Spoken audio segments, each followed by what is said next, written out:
Benjamin Netanyahu की कई सारी बातों में से जो एक बात मुझे काफी पसंद है ना, वो ये है कि ये बंदा कुछ भी बोलने से हिचकिचाता नहीं है।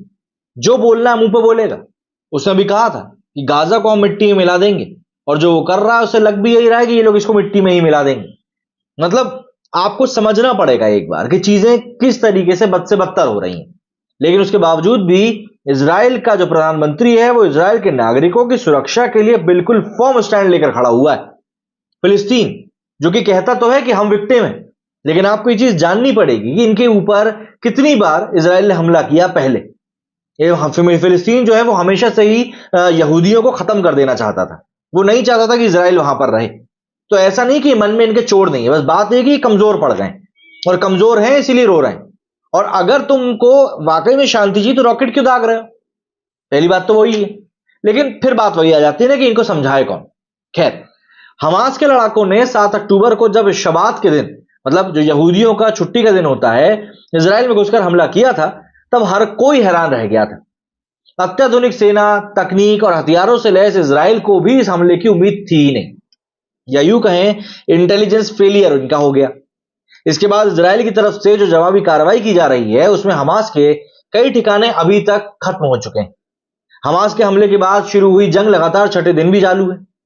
इजराइल ने कहा है कि हमास को हम जड़ से मिटा देंगे। इजराइल द्वारा गाजा पट्टी, मतलब कि हमास के कब्जे वाला जो इलाका है, इस पर रॉकेट और अत्याधुनिक हथियारों द्वारा हमला किया जा रहा है। यह लड़ाई कब रुकेगी इसके बारे में अब कोई नहीं जानता, ना कोई बोल सकता है। लेकिन जैसे जैसे लड़ाई आगे बढ़ रही है, हथियारों का इस्तेमाल भी लगातार बढ़ता ही जा रहा है और दूसरी वैश्विक शक्तियां भी इजराइल की मदद के लिए आगे आ रही हैं, जिससे कि यह लड़ाई और भी ज्यादा खतरनाक, और भी ज्यादा विनाशक, और भी ज्यादा विध्वंसकारी होने की पूरी संभावना है। अमेरिका ने मदद के तौर पर आधुनिक से आधुनिक खतरनाक हथियार और गोला बारूद से लैस एक विमान इजराइल भेज दिया है। एक खेप अमेरिका से इजराइल पहुंच चुकी है, जबकि दूसरी खेप पहुंचने को है। अमेरिका ने हथियार भेजे हैं, उसमें सहायता विमानों के 8 स्क्वाड्रन और कई सारे ऐसे बम पटाखे हैं जिनसे कि इजराइल की मदद जो होने वाली है ना, वो बहुत बड़ी होने वाली। और इस मदद को ही देखकर फिलिस्तीन अब घबरा गया है। फिलिस्तीन के जो राजनयिक राजदूत है ना भारत में, अब वो भारत सरकार से कह रहा है कि भैया मीडिएटर करवाओ, बातचीत करवाओ। रॉकेट दागने के पहले इन लोगों को ये चीज नहीं पता थी। ब्रिटेन और ऑस्ट्रेलिया भी इजराइल का मजबूती समर्थन कर रहे हैं। जर्मनी ने तो 2 कदम आगे बढ़कर ऐलान कर दिया है कि गाजा में हमास के ठिकानों पर हमला करने के लिए इजराइल को वे अपने 2 हेरॉन टीपी लड़ाकू ड्रोन देगा। गौर करने वाली बात यहां पर यह है कि जर्मनी ने ये ड्रोन रूस के साथ लड़ाई में यूक्रेन को तक नहीं दिए थे, लेकिन वो यहां पर इजराइल को देने के लिए तैयार है। इन सबके बीच में अब इजरायली प्रधानमंत्री बेंजामिन नेतन्याहू ने एक लाइन खींचते हुए साफ कह दिया है कि यह जंग कहां जाकर खत्म होगी। हर कोई पूछ रहा है कि लड़ाई कहां खत्म होगी, तो अब बेंजामिन नेतन्याहू ने इस बात को क्लियर कर दिया है। उन्होंने दो टूक तरीके से कहा है कि हमास के सारे लड़ाके अब हमारे लिए मुर्दा है। अगर वो जिंदा हैं तो उनको मार दिया जाएगा, और मरे हुए हैं तो वो मुर्दा हैं। उन्होंने कहा है कि हम हमास को अब जड़ से खत्म करके रहेंगे। बेंजामिन नेतन्याहू ने कहा कि हम सभी मोर्चों पर अपनी पूरी ताकत से लड़ रहे हैं। हम आक्रामक हो गए हैं। हमास का प्रत्येक सदस्य अब हमारे लिए एक मुर्दा है। हमारा आईएसआईएस है, और इसे वैसे ही कुचल दिया जाएगा और खत्म कर दिया जाएगा जैसे कि दुनिया ने आईएसआईएस को कुचल दिया है और खत्म कर दिया है। नेतन्याहू ने इस बयान के जरिए साफ कर दिया है कि लड़ाई अभी और चलेगी और हमास के खात्मे तक वो रुकने वाले भी नहीं है। इजराइल के रक्षा मंत्री योव गैलेंट ने कहा है कि मैंने इजराइल की सेना में 47 साल तक सेवा दी, लेकिन ऐसी घटना के बारे में पहले कभी नहीं सोचा था। योव गैलेंट ने कहा कि मैंने 47 सालों तक सैनिक और सेनानी के रूप में इजराइल की सेवा करी। मैंने कई मुश्किल हालात देखे हैं, लेकिन मैंने ऐसी घटना कभी नहीं देखी। बच्चों की गला घोटकर हत्या कर दी गई, लोगों को जला दिया गया, जो एक बहुत ही निहायत ही बर्बर कृत्य है। यहूदी लोगों ने 1945 के बाद से कभी ऐसी घटना नहीं देखी। इन सब के बीच हमास के बर्बर हमले के बाद विश्व भर में मौजूद इजरायली नागरिक अपने देश लौट रहे हैं।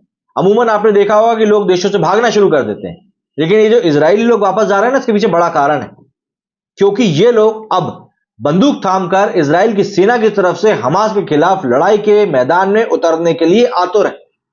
भारत के पुष्कर राजस्थान में रुके इजरायलियों के मन में हमास को लेकर काफी गुस्सा है। इस बार इजराइल के लोग हमास के साथ फाइनल चाहते हैं, आर पार की लड़ाई चाहते हैं। कई इजरायलियों ने यह तक कह दिया है कि अपने देश पहुंचते ही वे लड़ाई में चले जाएंगे। यूएई के राष्ट्रपति शेख मोहम्मद बिन जायद अल नहयान ने फिलिस्तीनी नागरिकों के लिए $2 करोड़ की मदद की घोषणा कर दी। रिपोर्ट के मुताबिक ये सहायता राशि निकट भविष्य में संयुक्त राष्ट्र राहत और कार्य एजेंसियों के माध्यम से फिलिस्तीन को दी जाएगी। इस सहायता राशि का मकसद फिलिस्तीन के जरूरतमंद लोगों को तत्काल राहत और सहायता देना है। हालांकि यूएई ने इजराइल पर हमास के हमले की कड़ी निंदा भी करी। सऊदी अरब इस्लामिक दुनिया का लीडरशिप भी है। हमास और इजराइल की जंग को लेकर भी सऊदी में सबसे ज्यादा हलचल देखने को मिल रही है। इजराइल और फिलिस्तीन के बीच जारी जंग को लेकर सऊदी अरब ने मंगलवार को 57 मुस्लिम देशों के संगठन ओआईसी की आपात बैठक बुलाने की मांग करी। ओआईसी में सऊदी अरब और उसके सहयोगी देशों का दबदबा माना जाता है। इसका उद्देश्य अंतर्राष्ट्रीय लेवल पर शांति और सद्भावना बनाते हुए मुसलमानों की सुरक्षा को सुनिश्चित करना है। हमास और इजराइल के बीच जंग शुरू होने के बाद सऊदी अरब के क्राउन प्रिंस मोहम्मद बिन सलमान ने फिलिस्तीन के राष्ट्रपति महमूद अब्बास से फोन पर बात करते हुए कहा कि सऊदी अरब फिलिस्तीनी लोगों के अधिकार हासिल करने, न्यायपूर्ण और स्थायी शांति प्राप्त करने में हमेशा उनके साथ खड़ा रहेगा। इसके अलावा सऊदी अरब ने भी कहा है कि फिलिस्तीन का समाधान निकालने की बेहद ज्यादा जरूरत है। सऊदी अरब के प्रधानमंत्री मोहम्मद बिन सलमान ने मिस्र के राष्ट्रपति अब्देल फतेह अल सीसी से भी इस मुद्दे पर बात करी और जाहिर सी बात है इन चीजों को लेकर और भी ज्यादा अपडेट्स अब सीधे तौर पर निकलकर सामने आ रही हैं। लेकिन फिलिस्तीन का अब आने वाले दिनों में क्या होगा ये कोई भी प्रेडिक्ट नहीं कर पा रहा है और इसीलिए सभी अरब वर्ल्ड में इतनी हलचल, इतनी बेचैनी भी। मेरे सुनी फिलहाल इतना ही। जय हिंद, जय भारत।